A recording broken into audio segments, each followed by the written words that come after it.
If you're thinking about moving to Miami, you've probably seen the headlines. Billionaires buying mansions, tech companies relocating, everyone's moving south. But there's another side to that story that people aren't talking about. And if you don't see this from both sides, you might be surprised. Here's what most people don't realize. There isn't one Miami story right now.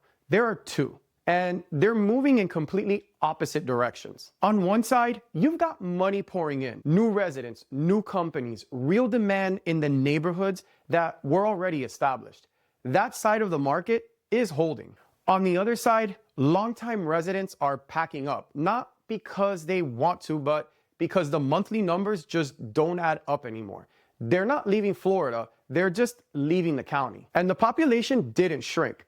It turned over. Different people coming in than the people going out. You hear the boom story, you hear the crisis story, but you rarely hear what happens in the middle. And that's where most families making this decision actually are. So the question isn't whether Miami is worth it. The question is, which version of this market are you walking into? Because the answer changes depending on where you sit. That's exactly the kind of conversation I have with families every week. The good, the bad, and everything in between. If you're thinking about making this move and need some help understanding what's happening in this market, I'd love to talk. I've been helping families navigate these very decisions for over 15 years. And if you're still in the planning phase, I dropped the link to my neighborhood guide down in the description below. Don't miss it.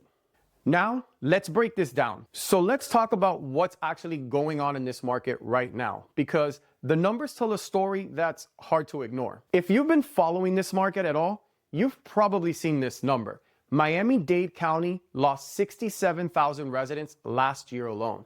That's the largest domestic outflow in over 20 years here. And we're not talking about people who gave Miami a shot and didn't like it. These are families who've been here for years and the cost of staying just stopped making sense to them. Most of them didn't go far. Broward, Port St. Lucie, Stuart, Tampa, Orlando, still in Florida, just somewhere the paycheck goes further. And when you look at the numbers, you can see exactly why. The median single-family home in Miami-Dade is sitting around $700,000. To carry that comfortably, you need a household income around $180,000. The median income here is roughly half that. That's the gap, and that's what's driving the pressure. Now, here's where it gets interesting, because at the same time that's happening, there's a completely different buyer moving in. Families from New York, California, Chicago, dual income, remote flexibility, real purchasing power.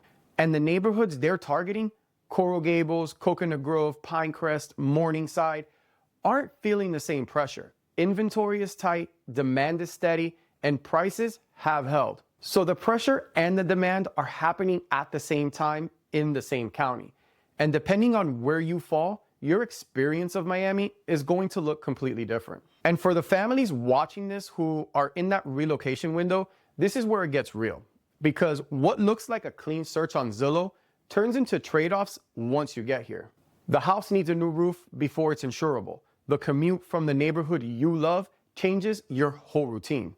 The purchase price fits, but insurance, taxes, maintenance push that monthly number somewhere you didn't expect. The families who do this well understand what it costs to own here, not just what it costs to buy. So if that's the reality, if the cost of living is pushing people out and the market is under that kind of pressure, why are people still coming? There's a narrative out there that the Miami hype is over, that the pandemic wave came and went and now it's cooling off. And there is some truth to that. The frenzy has slowed down, but the institutional money hasn't. In February, Palantir moved its global headquarters to Miami from Denver. That's a $300 billion company. Citadel moved from Chicago. In the first 2 months of this year alone, 4 companies relocated their headquarters to South Florida. And there's a pattern here. The CEO moves, they buy a home, get settled, then the company follows. That's not hype. That's a calculated decision. When the people with the most options and the most information are still choosing Miami, that tells you something. And this is the part that surprises most people, because when you ask families who moved here why they stayed, the answer is almost never taxes. Taxes were the hook. But that's not what got them to stay. It's the lifestyle. It's waking up and being outside every single day. It's your kids growing up on the water. It's having dinner at a place you'd need a reservation 3 weeks out for in New York, and you walked in on a Wednesday. It's an airport that can get you almost anywhere in the world without a connection. And the access from here is something people just don't get until they're living it. The Keys are an hour south, Naples 2 hours west, and you're in a completely different body of water. You can hop on a boat to the Bahamas and be there by lunch. This is a life you just can't get anywhere else. That's the reason people stay, not the tax savings, the life. And the families who are happy here 5 years in, they're the ones who moved for that, not the trend. Now, is every move to Miami the right move? No. Miami had a hype cycle, just like Austin did, just like a lot of pandemic-era cities did. And about 1.8% of the population left between 2024 and 2025. Some of those were families who moved for the energy, the Instagram version of Miami, and found out that's not the same thing as actually living here. But what's settled in since then is a real two-way pipeline between Miami and the traditional tech and finance centers.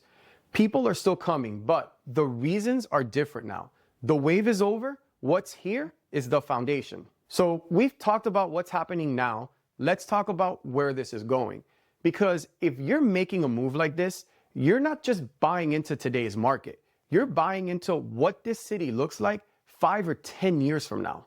One of the biggest knocks on Miami has always been that it's a one-trick economy. Tourism, hospitality, real estate. And for a long time, that was a fair assessment. But that's changing. Last year, over 100 companies expanded or relocated to Miami-Dade. $1.2 billion in new capital investment, a record for the county. And the sectors aren't what you'd expect. Trade and logistics, tech, financial services, BNP Paribas, Iron Mountain, companies you don't associate with Miami, and they're setting up right here.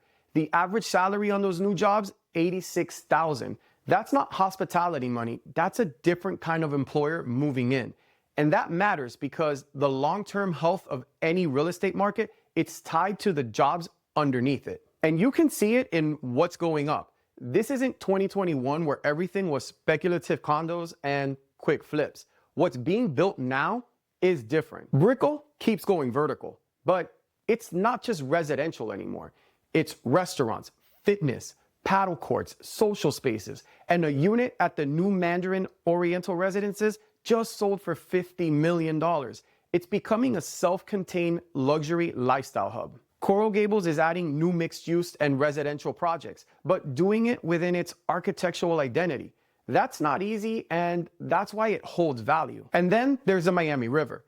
Faena is building a 14-acre cultural district down there. 2 towers, a marina, public art, event spaces.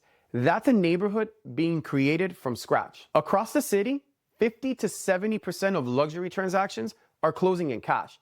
That's not a leveraged market. That's a market backed by capital. And that changes how it behaves when the rates move. Now, the honest part. All of this growth creates a real tension.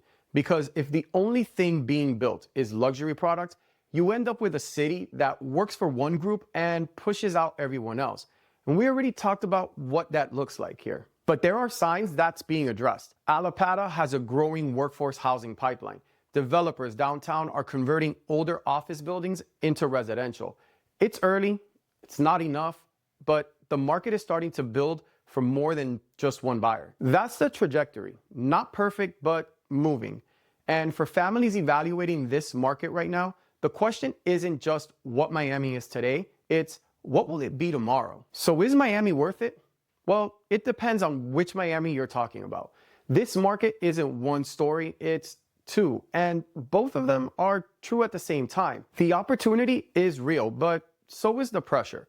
The families who do well here are the ones who understand both before they make that move. And if any of this is where you are right now, figuring out whether Miami actually makes sense for your family, I'd love to have that conversation. And if you want to go deeper on a specific neighborhood, where to look, what it costs, what daily life actually feels like there, I broke that down here. That one picks up right where this one leaves off. Thank you for watching. See you on the next one.